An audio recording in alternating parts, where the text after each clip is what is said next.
வணக்கம். வேந்தரின் இளங்கதிர் முற்பகல் செய்திகளுக்காக பிரீதா. முதலில் தலைப்புச் செய்திகள். முன்னாள் தலைமைச் செயலர் ராமமோகன ராவ் செய்தியாளர்களுடன் சந்திப்பு. வருமான வரி சோதனை பற்றி விளக்கம்.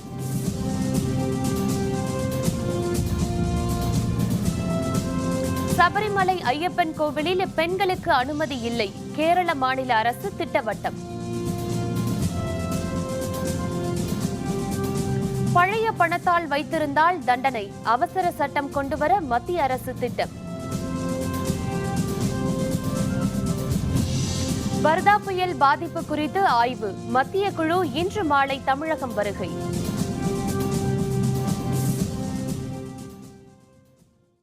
தமிழக முன்னாள் தலைமைச் செயலர் ராமமோகன ராவ் தற்பொழுது செய்தியாளர்களை சந்தித்து வருகிறார். இது பற்றிய நேரடி காட்சிகளை இப்பொழுது பார்க்கலாம். Within half an hour they could have done it. They have no respect. They have no respect to the state government.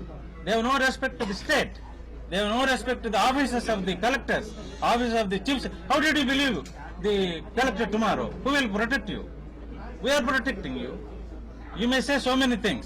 They have found 1,500 crores worth of gold, so many things, so many things. That is a different story. I am just telling you what has happened. And my daughter-in-law was in the advanced stage of pregnancy in Ramachandra Hospital. My son was there. They pulled him out, and they put some people around my daughter-in-law's room, and they pulled him out at gunpoint. CRPF entered my house. You know, you have seen. All of you have seen CRPF entering my other door and up there. You all see. You are all recording. It is there on your files. They have entered my house. They have entered my son's house in gunpoint. They showed the guns. What did I do? I don't know. I may be a big hurdle to many forces. They may be thinking he is a hardcore man. He will abide what Madam Jayalalitha has told. He will abide by that. I don't know. These are the facts. Now you raise questions. You mean to say that the central government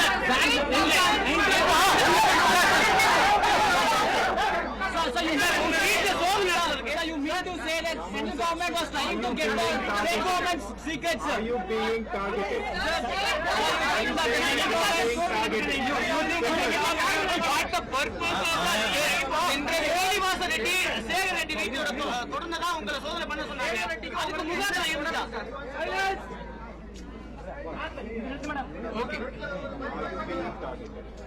I am being targeted. I have fear. My life is in danger. I don't know what forces. Why are you being I don't know. I don't know. So you think the central government is trying to get the state government demise of Jayalalitha? What is your link with Shekhar Reddy? I have no links with Shekhar Reddy. I have no business links. I have thousands and thousands of friends in Tamil Nadu. Start from Ramnath to everywhere.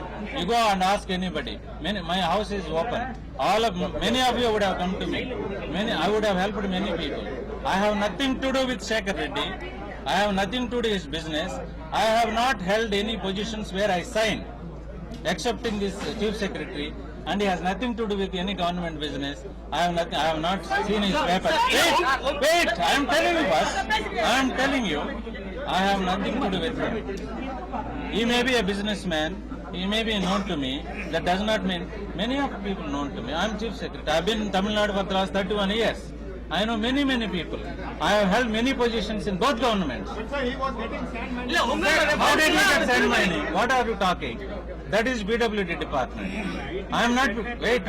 You called Shekhar Reddy on the day when CM Jayalalitha died. Is that true? He made a phone call to Shekhar Reddy. Made a phone call to him. Did you see? I think the family changed newspapers have reported that. Did newspapers see that? Has anybody seen any of the notes, any of the call records? Many people call me. Madam is dead. Many people wanted to know. I don't know. How do I know? Who has called me? Who has not called me? I am chief secretary. Hundreds of people call me. Hundreds of people give me extraordinary information. I get lot of market information from the market. That is how I run the state. Did you find any mistake in these 7 months? I have been following madam's footsteps. I have been telling, I have followed whatever she has said. In this state, absence of madam, there is no security.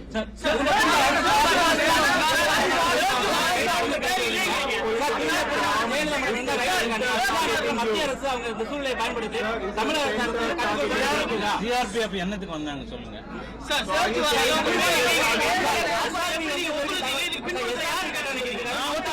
நீங்க கன் point 10 பேர் வந்து துப்பாக்கி காட்ட CRPF நீங்க என்ன பண்ணுவீங்க? நீங்க என்ன பண்ணுவீங்க பிரதர்? நீங்க என்ன பண்ணுவீங்க? CRPF வந்து எத்தனை பேர் CRPF வந்து சுத்தினாங்க?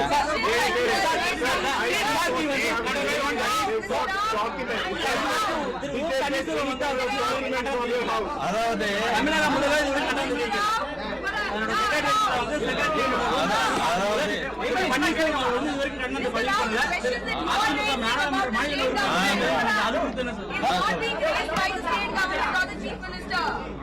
The question that you are raising is not being raised by the state government or the chief minister. What do you think is the reason for that?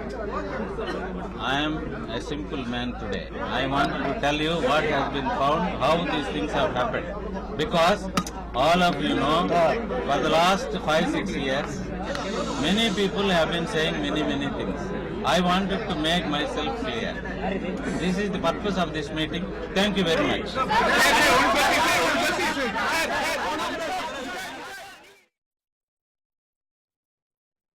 செய்தியாளர்களுடனான சந்திப்பின் தொடக்கத்தில் ராமமோகன ராவ், ராகுல் காந்தி, மமதா பானர்ஜி மற்றும் அதிமுக நாடாளுமன்ற உறுப்பினர் SR பாலசுப்ரமணியன் ஆகியோருக்கு நன்றி தெரிவித்தார்.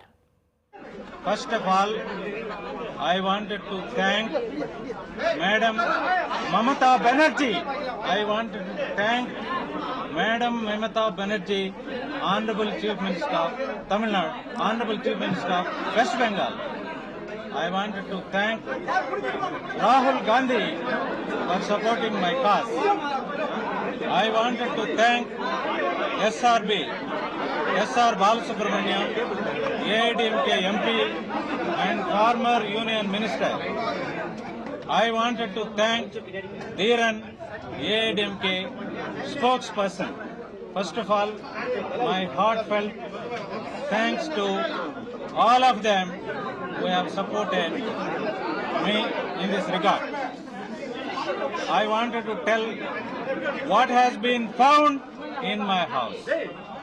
I wanted to tell what has been found in my house. I have got the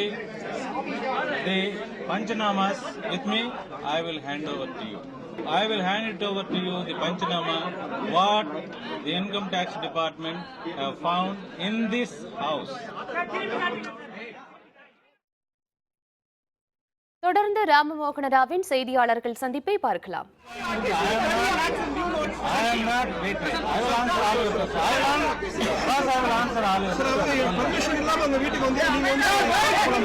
I am going to the people's court. மக்களுக்கு தெரியும், மக்கள் என்ன நடிக்கிறாங்களோ தெரியும், மக்களுக்கு இந்த தமிழ்நாட்டில் அம்மா இல்லாத சூழ்நிலை என்ன நடந்திருக்கு அவங்களுக்கு தெரியும். I have served the people. I will continue to serve the people. That's all.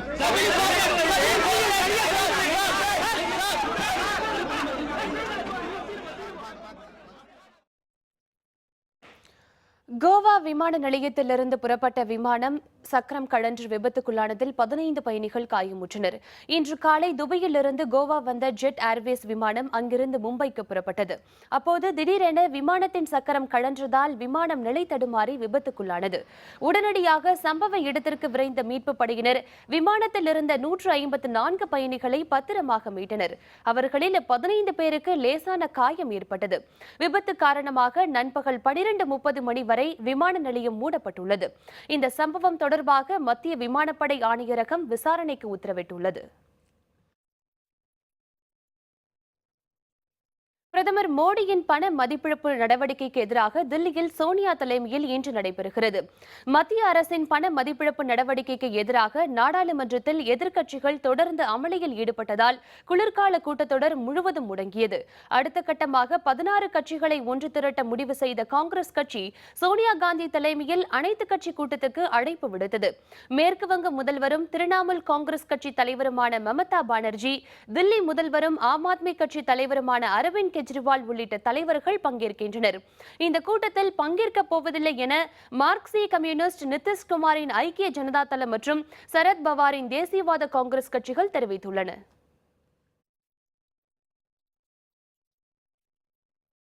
December 30ஆம் தேதிக்கு பிறகு பழைய 500 மற்றும் 1000 ரூபாய் பணத்தாள்களை வைத்திருப்பவர்களுக்கு தண்டனை அளிக்க புதிய அவசர சட்டம் வர உள்ளது. பழைய 500 மற்றும் 1000 ரூபாய் பணத்தாள்கள் மதிப்பிழந்தவை என பிரதமர் நரேந்திர மோடி கடந்த நவம்பர் மாதம் 8ஆம் தேதி அறிவித்தார். இதன் எதிரொலியாக மதிப்பிழந்த பணத்தாள்களை டிசம்பர் 30ஆம் தேதி வரை வங்கிகளில் செலுத்தலாம் என அறிவிக்கப்பட்டது. இந்நிலையில் டிசம்பர் 30ஆம் தேதிக்கு பிறகும் பழைய பணத்தாள்களை வைத்திருப்பவர்களுக்கு தண்டனை அளிக்க புதிய அவசர சட்டம் வர உள்ளது. டிசம்பர் 30ஆம் தேதிக்கு முன் வரவுள்ள இந்த அவசர சட்டத்தின்படி பழைய பணத்தாள்களில் இனி 10 தாள்களை மட்டுமே ஒருவர் வைத்திருக்க அனுமதிக்கப்படுவார் என தெரிகிறது. மாறாக பழைய பணத்தாள்களில் 10,000 ரூபாய்க்கு மேல் வைத்திருந்தாலோ பரிமாற்றம் செய்தாலோ பெற்றாலோ அது குற்றமாக கருதப்பட வாய்ப்புண்டு. அவர்களுக்கு 50,000 ரூபாய் அபராதம் அல்லது அவர்கள் வைத்திருந்த தொகையின் 5 மடங்கு, இதில் எது பெரியதோ அது அபராதமாக விதிக்கப்படும் என தெரிகிறது. தமிழகத்தில் வர்தா புயலால் ஏற்பட்ட பாதிப்பு குறித்து ஆய்வு செய்ய 9 உறுப்பினர்களை கொண்ட மத்திய குழு இன்று காலை சென்னைக்கு வர உள்ளது. தென்மேற்கு வங்கக்கடலில் உருவான வர்தா புயல் கடந்த 12ஆம் தேதி அதிதீவிர புயலாக மாறி சென்னை மாநகர், புறநகர் பகுதிகளை தாக்கியது. புயல் காற்றின் வேகத்தால் சென்னை, காஞ்சிபுரம், திருவள்ளூர் மாவட்டங்களில் ஆயிரக்கணக்கான மரங்கள் வேரோடு சாய்ந்தன. இதனால் சாலைகள், கட்டடங்கள் மற்றும் வாகனங்களுக்கு பெரும் சேதம் ஏற்பட்டது. புயல் சேத பகுதிகளை ஆய்வு செய்ய மத்திய உள்துறை அமைச்சக இணை செயலர் பிரவீன் வசிஷ்டா தலைமையில் 9 பேர் கொண்ட மத்திய குழு இன்று சென்னை வருகிறது. இதில் வேளாண்மை, நிதி, சுகாதாரம் உள்ளிட்ட துறைகளை சேர்ந்த அலுவலர்கள் இடம்பெற்றுள்ளனர். முதல்வர் பன்னீர்செல்வம், அமைச்சர்கள் மற்றும் வருவாய்த்துறை உயர் அலுவலர்களுடன் ஆலோசனை நடத்தும் மத்திய குழுவினர் நாளை மறுநாள் முதல் 3 நாட்களுக்கு பாதிக்கப்பட்ட பகுதிகளில் ஆய்வு நடத்தி மத்திய அரசிடம் அறிக்கை அளிக்க உள்ளனர். மீனவர் பிரச்சினைக்கு தீர்வு காண இந்தியா, இலங்கை இடையிலான கூட்டு நடவடிக்கை குழு கூட்டம் வரும் 31ஆம் தேதி தில்லியில் நடைபெற உள்ளது. இந்திய, இலங்கை மீனவர்களுக்கிடையே நிலவும் பிரச்சினைகளுக்கு தீர்வு காண வரும் ஜனவரி 2ஆம் தேதி இலங்கையில் அமைச்சர்கள் அளவிலான பேச்சுவார்த்தை நடைபெற உள்ளது. இந்நிலையில் தில்லியில் இதுபற்றி தகவல் வெளியிட்ட வெளியுறவு அமைச்சக செய்தி தொடர்பாளர் விகாஸ் ஸ்வரூப், ஏற்கனவே நவம்பர் 5ஆம் தேதி கூட்டத்தில் ஒப்புக்கொள்ளப்பட்ட அட்டவணைப்படி பேச்சுவார்த்தை நடைபெறும் என அறிவித்தார்.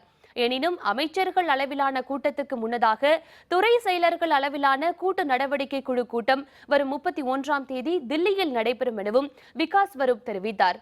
அதைத் தொடர்ந்து ஜனவரி 2ஆம் தேதி கொழும்பு நகரில் அமைச்சர்கள் அளவிலான கூட்டம் நடைபெறும் எனவும் அவர் கூறியுள்ளார்.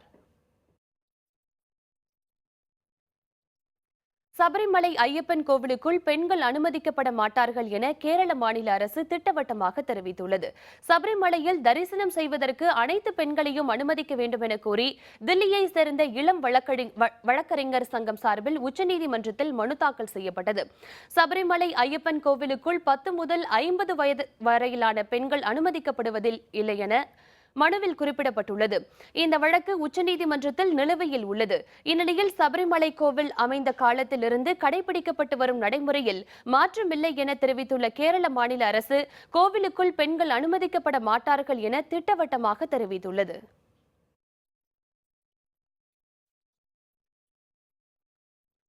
விழுப்புரத்தில் ஒரே குடும்பத்தை சேர்ந்த 4 பேர் தற்கொலை, கடன் தொல்லை காரணமா என காவல்துறை விசாரணை. விவரம் விளம்பர இடைவேளைக்கு பிறகு.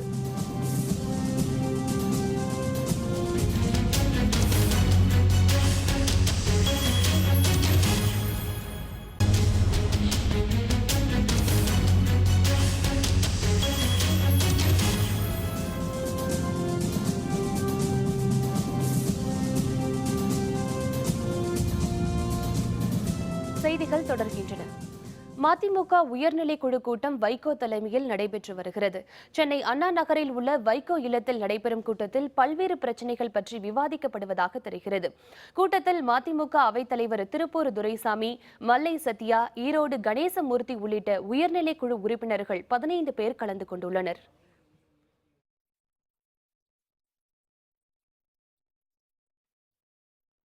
விழுப்புரத்தில் 2 குழந்தைகளுக்கு விஷம் கொடுத்து தாய் தந்தை தற்கொலை செய்து கொண்டது பற்றி காவல்துறையினர் விசாரணை நடத்தி வருகின்றனர். விழுப்புரம் கமலா நகர் பகுதியில் வசித்து வரும் நெல் வணிகரான பாபு என்பவரின் வீட்டிற்கு வந்த அவரது உறவினர் வீடு நீண்ட நேரமாக பூட்டப்பட்டிருப்பதை பார்த்து கதவுகளை உடைத்து உள்ளே சென்று பார்த்தார். அப்போது பாபு தூக்கிட்டு தற்கொலை செய்து கொண்டது தெரியவந்தது. பாபுவின் மனைவி மற்றும் 2 குழந்தைகளும் இறந்த நிலையில் தரையில் கிடந்துள்ளனர்.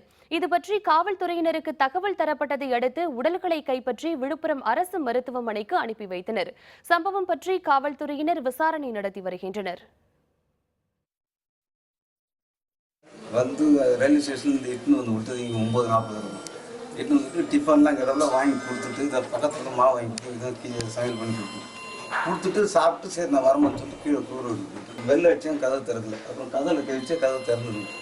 அதுதான் தான் உள்ளே போனால் என் மாப்பிள்ளை, என் பொண்ணு, என் பேத்திக்கு 2. மாமனார் டெய்லி 7 மணிக்கு ஒரு பசங்களை வெளியே கூப்பிட்டு போவார். நீங்கள் அந்த மாதிரி கூப்பிட வந்தப்போ பார்த்துட்டு அவர் சத்தம் போட்டார். சத்தம் போட்டதுக்கப்புறம் நாங்கள் போய் பார்த்தோம். பார்த்துட்டு நான் பார்த்துட்டு நாங்கள் போலீஸ்ட்டு போய் இன்ஃபார்ம் பண்ணிட்டோம். அதுக்கப்புறம் அவங்க நான் பார்த்துட்டு காஞ்சிபுரம் மாவட்டம் வண்டலூர் உயிரியல் பூங்காவில் இருந்து தப்பி கொளப்பாக்கம் பகுதியில் சுற்றித் திரியும் அரிய இன குரங்கை பிடிக்குமாறு மக்கள் கோரிக்கை விடுத்துள்ளனர். சென்னையை தாக்கிய வர்தா புயலால் காஞ்சிபுரம் மாவட்டம் செங்கல்பட்டு அடுத்த வண்டலூர் உயிரியல் பூங்காவில் 10,000க்கும் மேற்பட்ட மரங்கள் சாய்ந்தன. மரங்களில் சில பறவைகள் மற்றும் விலங்குகளின் கூண்டுகள் மீது விழுந்த நிலையில் விலங்குகள், பறவைகள் எதுவும் தப்பி செல்லவில்லை என பூங்கா நிர்வாகம் அறிவித்தது.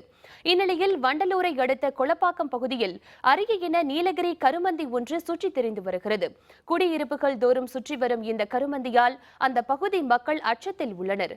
குரங்கை பிடித்து வண்டலூர் உயிரியல் பூங்காவில் மீண்டும் விட வேண்டும் என அவர்கள் கோரிக்கை விடுத்துள்ளனர்.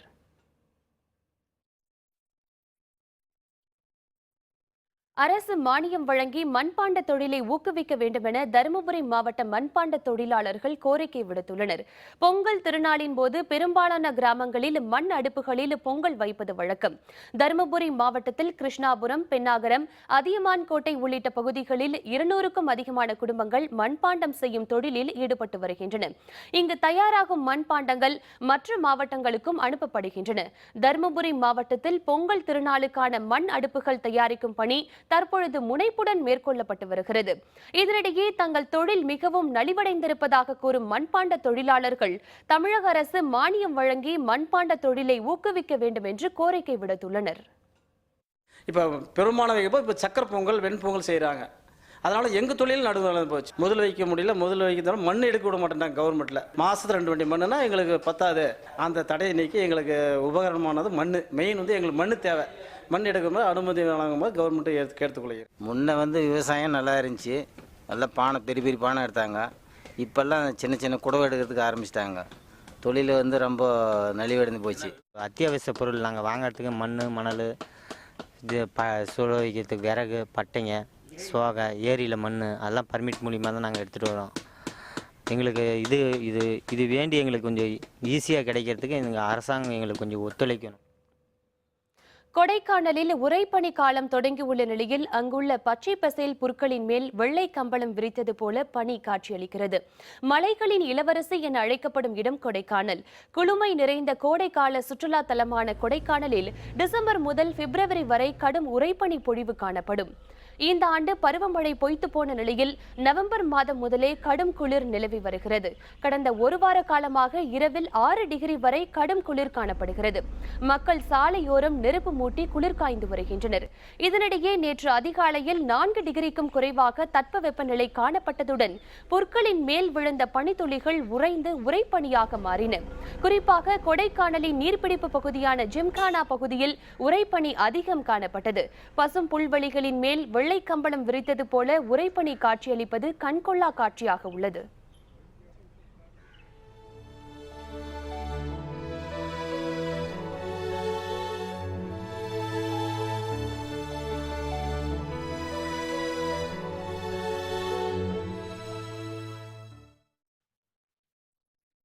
நீலகிரி மாவட்டத்தில் பழமை வாய்ந்த ஐயப்பன் கோவிலின் மண்டல பூஜை மற்றும் தேர் திருவிழா கோலாகலமாக கொண்டாடப்பட்டது. திரளான பக்தர்கள் கலந்து கொண்டு சுவாமி தரிசனம் செய்தனர். நீலகிரி மாவட்டம் குன்னூரில் உள்ள ஐயப்பன் கோவிலின் 50வது பொன்விழா மண்டல பூஜை மற்றும் தேர் திருவிழா போன்றவை சிறப்பாக கொண்டாடப்பட்டன. கணபதி ஹோமம், நிர்மால்ய தரிசனம், திருவிளக்கு பூஜைகளை தொடர்ந்து அபிஷேக அலங்கார சிறப்பு பூஜைகளும் நடைபெற்றன. இதனைத் தொடர்ந்து புலி வாகனத்தில் உற்சவ மூர்த்தி ஐயப்பன் நகர்வலம் வந்தார்.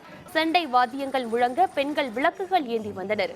பக்தி பரவசத்துடன் நடைபெற்ற ஊர்வலத்தில் ஆயிரக்கணக்கானோர் கலந்து கொண்டு சுவாமி தரிசனம் செய்தனர்.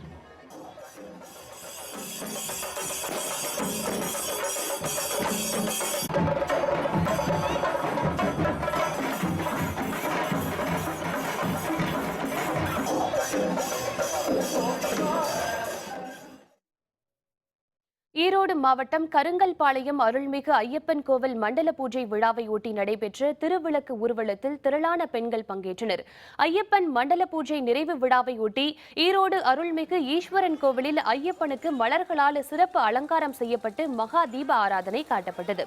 இதனையடுத்து மேள வாத்தியங்கள் முழங்க சுவாமியின் திருவீதி உலா நடைபெற்றது.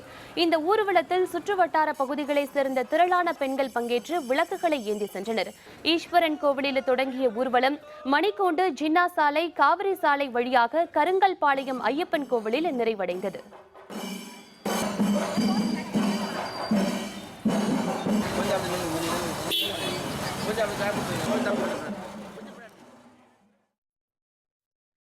மெக்சிகோவில் 43 மாணவர்கள் காணாமல் போன விவகாரம், நீதி கேட்டு பெற்றோர் போராட்டம். விவரம் விளம்பர இடைவேளைக்கு பிறகு.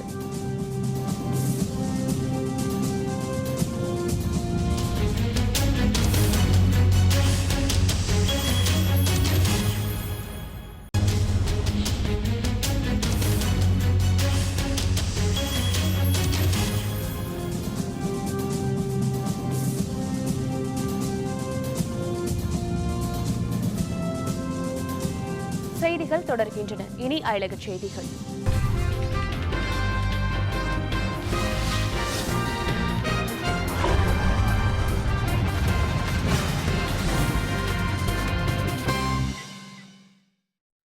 மெக்சிகோவில் காவல்துறையினருடன் ஏற்பட்ட மோதலை அடுத்து 43 மாணவர்களும் பயிற்சி ஆசிரியர்களும் காணாமல் போன விவகாரத்தில் நீதி கோரி அவர்களின் பெற்றோர் போராட்டத்தில் ஈடுபட்டனர். மெக்சிகோ நாட்டின் இகுலா நகரில் கடந்த 2014ஆம் ஆண்டு செப்டம்பர் 26ஆம் தேதி அரசுக்கு எதிரான போராட்டத்தில் ஈடுபட்ட ஆசிரியர் பயிற்சி கல்லூரியைச் சேர்ந்த மாணவ மாணவிகள் காணாமல் போயினர். இவர்களை பற்றிய உரிய தகவல்களை தரக்கோரி அந்நாட்டு அரசை வலியுறுத்தி மாணவ மாணவிகளின் பெற்றோர் தொடர் போராட்டங்களில் ஈடுபட்டுள்ளனர். 2 ஆண்டுகள் 3 மாதங்கள் கடந்துவிட்ட நிலையில் காணாமல் போனவர்களை பற்றி எந்த தகவலும் இல்லாததால் பெரும் சோகத்தில் ஆழ்ந்துள்ள அவர்களது பெற்றோர் மற்றும் உறவினர்கள் மெக்சிகோ நகரில் கண்ணீர் மல்க பேரணியாக சென்றனர். அர்ஜென்டினாவில் கனமழை காரணமாக ஏற்பட்ட வெள்ளப்பெருக்கால் மக்களின் இயல்பு வாழ்க்கை பெரிதும் பாதிக்கப்பட்டுள்ளது. அர்ஜென்டினாவில் போனஸ் ஐரஸ், ரெமலோ உள்ளிட்ட பகுதிகளில் பெய்த கனமழையால் தாழ்வான பகுதிகளில் வெள்ள நீர் சூழ்ந்ததால் மக்கள் வீடுகளை விட்டு வெளியேற முடியாமல் தவித்து வருகின்றனர். ஆறுகளில் வெள்ளப்பெருக்கு ஏற்பட்டது. இதனால் பல இடங்களில் தரைப்பாலங்கள் அடித்து செல்லப்பட்டதால் போக்குவரத்து தடைப்பட்டது. முக்கிய சாலைகளில் வெள்ள நீர் ஆறு போல ஓடுவதால் வாகன விபத்துகள் ஏற்பட்டன. மீட்பு பணிகளை மாகாண அரசு முழுவீச்சில் மேற்கொண்டுள்ளன. படகுகள் மற்றும் ஹெலிகாப்டர்கள் மூலம் வெள்ளத்தில் சிக்கியவர்கள் மீட்கப்பட்டு வருகின்றனர்.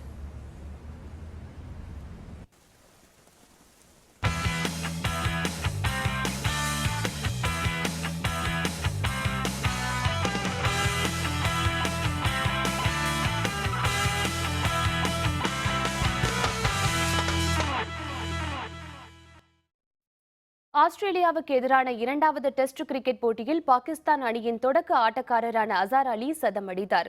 ஆஸ்திரேலியாவில் சுற்றுப்பயணம் மேற்கொண்டுள்ள பாகிஸ்தான் அணி 3 டெஸ்ட், 5 ஒருநாள் போட்டி மற்றும் ஒரு 20 ஓவர் போட்டியில் விளையாடுகிறது. பிரிஸ்பேனில் நடைபெற்ற முதல் டெஸ்ட் போட்டியில் ஆஸ்திரேலிய அணி 39 ரன்கள் வித்தியாசத்தில் வெற்றி பெற்றது. இதனைத் தொடர்ந்து 2வது போட்டி மெல்பர்னில் நேற்று தொடங்கியது. டாஸ் வென்று பேட்டிங் செய்து வரும் பாகிஸ்தான் அணி நேற்றைய ஆட்ட நேர முடிவில் 4 விக்கெட்டுகள் இழப்புக்கு 140 142 ரன்கள் எடுத்திருந்தது. அசார் அலி 66 ரன்களுடனும் ஆசாத் ஜாகிப் 4 ரன்களுடனும் களத்தில் இருந்தனர். இன்று இரண்டாவது நாள் ஆட்டத்தை தொடர்ந்துள்ள அந்த அணி நிதானமாக விளையாடி வருகிறது. சிறப்பாக விளையாடிய அசார் அலி சதம் அடித்தார். சற்று முன் வரை பாகிஸ்தான் அணி 4 விக்கெட்டுகள் இழப்புக்கு 238 ரன்கள் எடுத்து விளையாடி வருகிறது. Edge got in this time though. Steve Smith's got another catch in the slips. Oh, good shot, lovely shot down the ground. That'll be 4. Lovely timing. மீண்டும் தலைப்புச் செய்திகள்.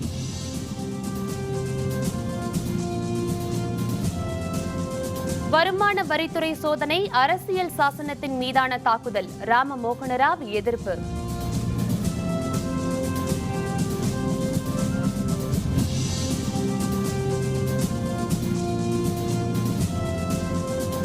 சபரிமலை ஐயப்பன் கோவிலில் பெண்களுக்கு அனுமதி இல்லை, கேரள மாநில அரசு திட்டவட்டம்.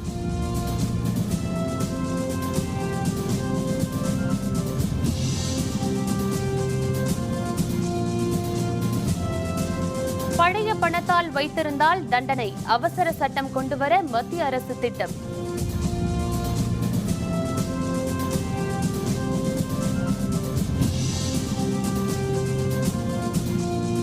வர்தா புயல் பாதிப்பு குறித்து ஆய்வு, மத்திய குழு இன்று மாலை தமிழகம் வருகை.